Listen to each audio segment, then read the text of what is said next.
organization, and the organization that they worked with didn't follow through with it, yet they still billed them. The person signed individually. They were owing a couple of $1,000s as a student, and they had a collection agency calling them. It was affecting their credit rating, and it was a big mess for that person. They had to hire a lawyer to help deal with it, and which almost cost them as much as it would have cost to just pay this group. Just avoid it. Come talk to me. We'll help you through it. That's our job. We're here to help you with that. Along with contracts, copyright laws. I get asked a lot about, hey, we want to show a film for our organization. Do we have to purchase the public performance rights for that? And while I'm not an attorney, I have consulted with attorneys, the university attorney, and the answer to that is yes. And I'll give you the short version of this, and if you've got specific questions about this, I'll be happy to tell you. If you're in a classroom environment and your professor wants to show part of a video, they're entitled to, under educational fair rights, fair use. They're allowed to show a portion of that stuff. They're allowed to photocopy certain portions of textbooks to use it for handouts without having to pay the authors of those or the owners of the copyrights of those movies any rights for that. They're allowed to do that. There's federal laws that protect educational use. Educational use is pretty finely defined. It's pretty distinctly defined. And it means it has to occur within a classroom that is for credit for a degree offering and that it's on the syllabus and it's part of it. I realize and I believe that a lot of our student organizations do a lot of educational work. But according to the letter of the law and the interpretation of the attorneys for the university system of New Hampshire, we have to pay the licensing rights for that. So when PACE brings a film here, they pay for the public licensing rights for that. If Common Ground wants to bring an educational film about local food and the importance of organic farming and local foods, while their goal and intent might be education and they might not be charging any money for that, if somebody else owns that film and there are costs associated with public performance for those, then you have to pay those. And I can help you. There are film distribution companies out there that work with stuff like that help you with that. We can help you make that happen. The good news is that a lot of times educational films like that are very affordable. Sometimes we have copies of them in the library, and sometimes when the library purchases them, they not only purchase the rights for people to check them out and watch them, but they'll purchase public performance rights so you can check them out and show it in a public space. So I'm getting into a little detail on this, but I get a lot of questions, so I think it's worthwhile sharing it. Let's say you just want to do it for your club, and you want to show a film, and it's like a team builder or something fun to do. If you show it in a private space, like your apartment, you're fine.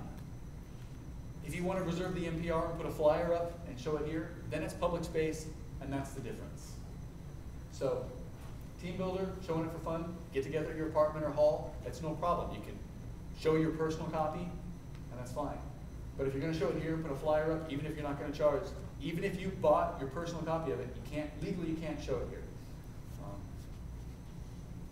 I'm not a cop, they're here to enforce it, but that's what the law is, and I just wanted to let you know. And I haven't heard a lot of clampdown on that, and from around the universities and things like that. But I do know that people have been doing it for downloading videos and for downloading music, as you probably all know, from Napster and other sources like that. So that's the details on that. I'd be happy to share more information or help you secure licensing rights for things like that if you have questions about that. Posting, banner, table 10 policy, and things like that. There's a lot of resources for how you can promote things on campus. You can, here in the hub, you can put up posters, you can put up banners. In the snack bar and in the pauseway, you can put up small little table tents, like things you might see at restaurants that advertise things. You can reserve a table. We've got some policy that helps people get along better and that we don't, that we protect the hub. You can post, for posting flyers in the hub, they can be up for 2 weeks. Stop by the hub administrative office, get it approved, we'll stamp it, and then you guys can post it. We allow a maximum of 5 flyers per event in the hub. We've only got so many bulletin boards, there's not so much space. We also have a link on the right here, publicity distribution on campus. If you're like, well, I want to post them all over campus, how many copies do I need? It's down we've got them listed. So for all the residence halls, all the academic halls, all those kinds of things. If you want to post them in the residence halls, you go to Center Lodge and you drop them off there, and they'll go to the residence directors, and then they'll get them posted there. They recommend 2 weeks in advance getting them up there. If you want to do them in Langdon Woods or the apartments, you drop them off at Center Lodge. If you want to put them up in any of the other facilities, like if you want to go to Hyde Hall, there's nobody there that really approves them. You just need to find a bulletin board that is open for public space. You'll notice that there's some that are specially designated for departments. Do not put your flyer over their department stuff. That's a quick way for us to lose the privilege of having bulletin boards in those different spaces. Don't cover up somebody else's flyer, but if you see somebody else's events expired, pull it down, recycle it, put yours up. It's kind of a honor system, and we all kind of have to maintain it ourselves for using that space. So that's that stuff. As far as approval, we don't approve it. We don't censor flyers. We just look at them, and we usually try to help you out with like, oh, you forgot to put the location for this event, or different things like that.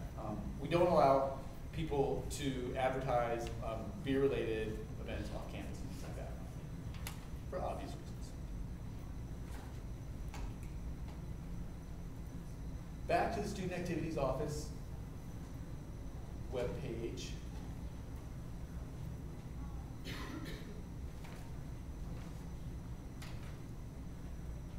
Hi guys, thanks for joining us.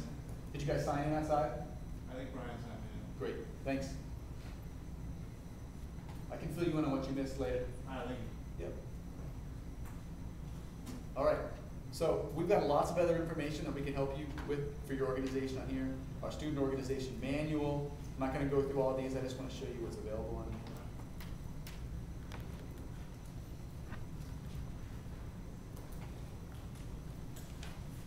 Tips on planning meetings, tips on motivating your members, tips on rewarding members, tips on how to be successful in your advertising, all kinds of things like that.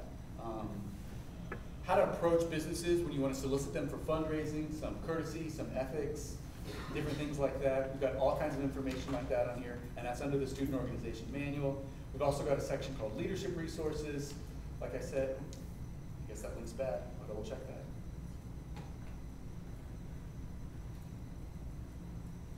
Policies and guidelines. Again, I went over some of that stuff. A lot of these are resources for you to help you manage your organization. Officer transition. Raise your hand if you are a new officer in your organization beginning this semester. Excellent. So those of you that had your hands up, did you guys do your elections or your transitions at the end of the spring semester? Cool. Raise your hand now if you do your transition at the end of the fall, like in the winter before the spring. Great.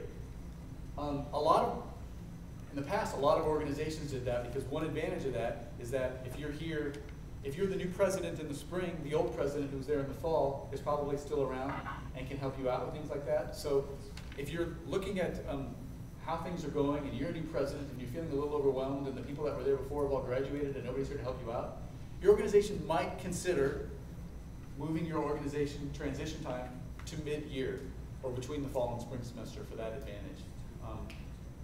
And that's really the only advantage to that, but it often allows you to have other students that were in the organization who are there for advising to help you out as you become the new president and the new leader of your organization. But as I mentioned before, regardless of when you do it, please make sure that you tell us who your new people are so we can be in touch with you guys. Hazing policy. All Greek letter social organizations, like our fraternities and sororities, actually we just have sororities right now, we don't have any recognized fraternities on campus, and all sport clubs are required to participate in anti-hazing education programs. And those two groups are required, but it's really important that everybody understands what hazing is and that it is illegal, and that not only is it illegal to haze somebody, it's illegal